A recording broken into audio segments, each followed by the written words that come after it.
เจ้าสวัสดีเนาะมาพบกับข้าพเจ้าคิโนอะคูสติกเนาะมื้อนี้เฮาจะมาแนะนำลินอินโทรเพลงห้างก่อนแต่งเนาะคอร์ดเพลงนี้เนาะจะลินอยู่ในคอร์ด A sharp minor ก็คือคอร์ด AM แล้วก็ยับมาอีกครึ่งห้องเนาะแต่ว่าคอร์ดเฮาจะเอาปะไว้อยู่ในลิงปะไว้ให้เนาะถ้าว่าใครจากจะลินคอร์ด A sharp minor จะอยู่นี่เนาะก็เอาคาโปมาหนีบของที่1ไว้แล้วก็ลินคอร์ด AM เนาะเพื่อเป็นการไม่เสียเวลาเนาะมาเข้าสู่การโซโล่กันเลยอิดเนาะเราจะดีดในสายที่2ของที่6ต่อมาห้องที่9เนาะในสายที่2คือกันบวกกันจะเป็นหลังจากนั้นเนาะให้เฮาสไลด์จากห้องที่9นี้มาห้องที่11จะเป็นแบบนี้เนาะ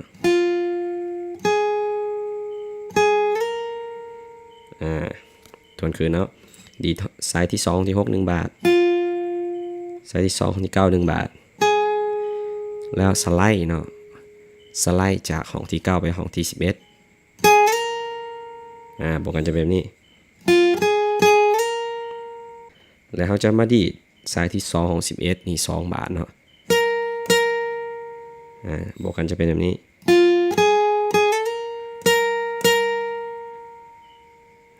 ทันบ่เห็นมีเนาะ6 9 9สไลด์ไป11และดีดสาย2 11 2 บาทบวกกันจะแบบนี้ต่อมาเนาะเขาจะดีดสายที่2คือ9ห้องที่9 1 บาทแล้วดีดอีก1 บาทแล้วแฮมเมอร์ออนลงไปในห้องที่11เนาะ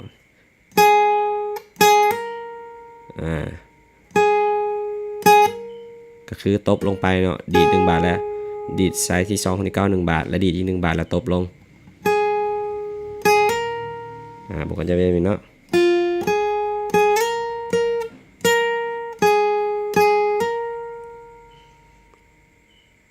ทันบ่บวกกันใหม่เนาะ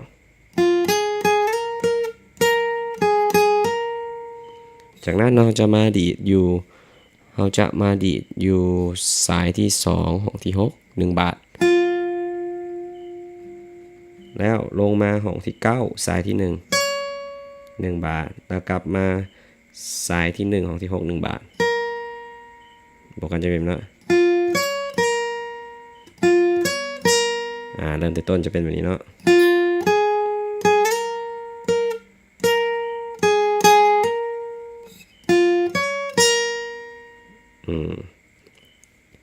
หลังจากนั้นเราจะมาลินสายที่2ของที่9แล้วก็สายที่2ของที่6เนาะต่อจากตัวนี้9 6 6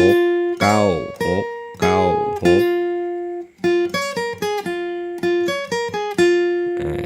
บวกกันแต่ทำอีจะเป็นแบบนี้เนาะ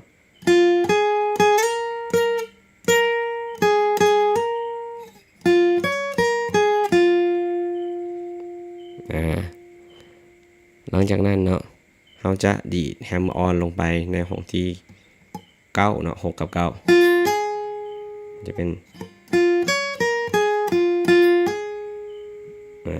นี้เนาะดีดสายที่2ของที่6 1 บาทแล้วก็ตบดีอีกบาทหนึ่งคือตบ6ลงไป9เนาะบวกกันแต่เริ่มต้นเนาะจะเป็นอย่างนี้แล้วก็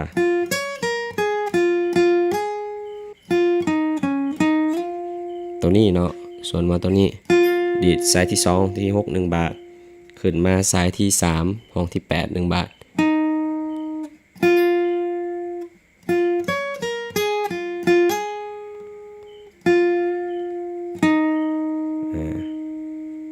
แล้วก็กลับมาสายที่3ห้องที่6เนาะแล้วก็สไลด์ห้องที่8ไปห้องที่10สายที่3จะเป็น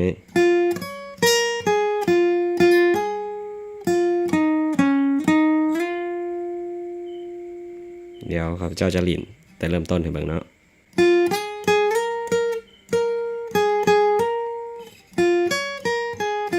ห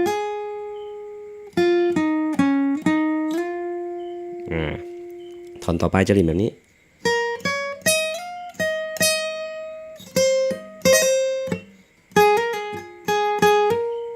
ตัวนี้เนาะเราจะดีดสายที่1ของที่6แล้วก็สายที่1ของที่9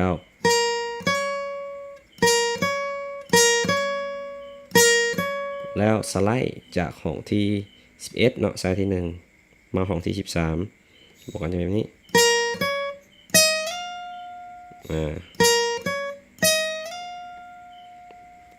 แล้วก็มาดีดสายที่1ของที่11 2 บาทเนาะบอกกันจะแบบนี้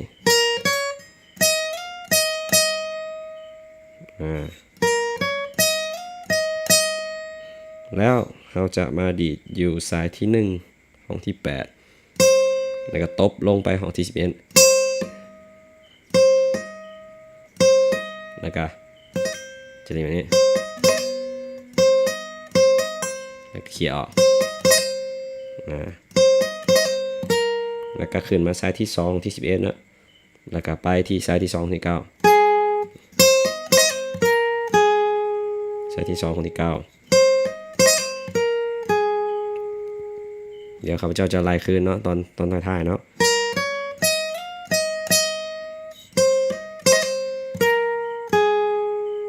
แล้วก็มาดีดสายที่3ของที่10สายที่2ของที่9แล้วก็ตบลงไปดีด1 บาทแล้วตบลงไปเนาะสายที่2จาก9ไป11จะเป็นแบบนี้เนาะ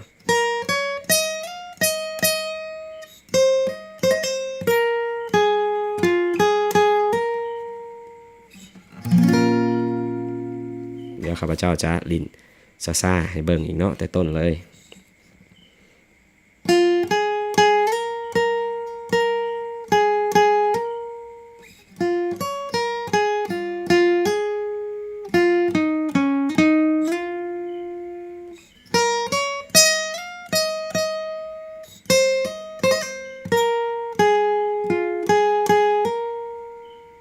อีกบาทหนึ่งเนาะ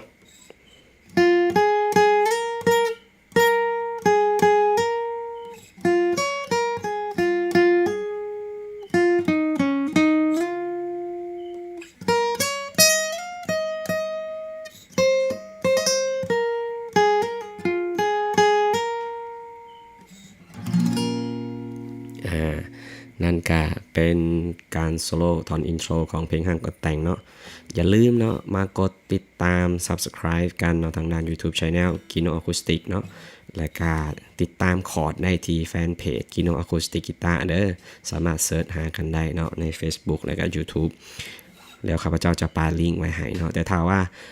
มีประโยชน์จังใดก็อย่าลืมฝากติดตามฝากกดแชร์เพื่อเป็นกำลังใจให้กันในคลิปที่2เนาะขอบใจ